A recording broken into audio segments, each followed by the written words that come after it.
Okay, so I am doing our November monthly real estate update. So I want to show you this example of what I have here online.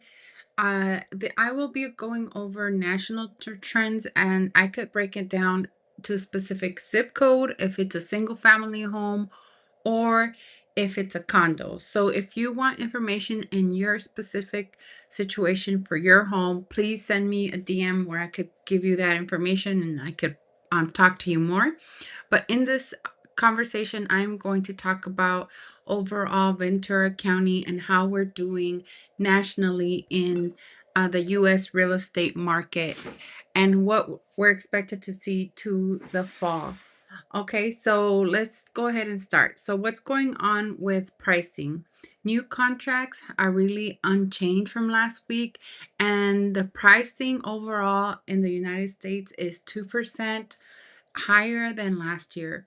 What's typical is for prices to appreciate, 5% or slightly more, and this year it's been a bit sluggish.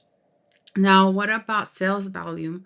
The amount of sales going on this year is 0.88 higher this year than last year. And as a real estate agent, that 0.88 seems to make a big difference. And it feels like the market is still moving. And to my recollection, I think 2023 was the slowest it was ever for me. And that's also what the numbers show. Inventory has started to decline, which is also seasonal, and that is also going on. And I'm also noticing a lot of people that are pulling houses off the market if they're not selling. We are hitting inventory level that is most similar to the year of 2019. So most people that are selling their homes, if they feel like they need to cut their price, they're just taking the house off the market or turning it into a rental. And that's for most of Southern California properties. If any of you have a question or you want to know about your specific takeaways, please contact me. It's looking like, for example, I'm showing you here Camarillo, but if you're a buyers and you really want to buy a house, I can show you what of a difference it makes where you buy and how data can be used to help you.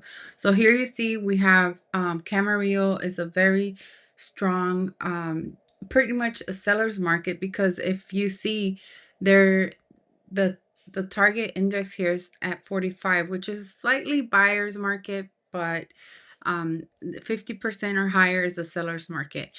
When you're there and you're actually working with clients, most homes are getting offers. And then let me show you another city. So if we go ahead and look at Fillmore, California, it's more of a buyer's market where there's builders there. They're giving really strong incentives. If you combine that with like a down payment assistance program, you could really buy a house and stop renting today. So if you are a seller in this market and you want to sell, it's really important to have a really strong listing agent that's going to help you develop a really strong marketing plan. So if any of you are interested in any of this information that's and pertain to you, go ahead and contact me. And that's it for today. And I hope you all have a wonderful day. And don't forget to vote. It's voting day. All right. Bye bye.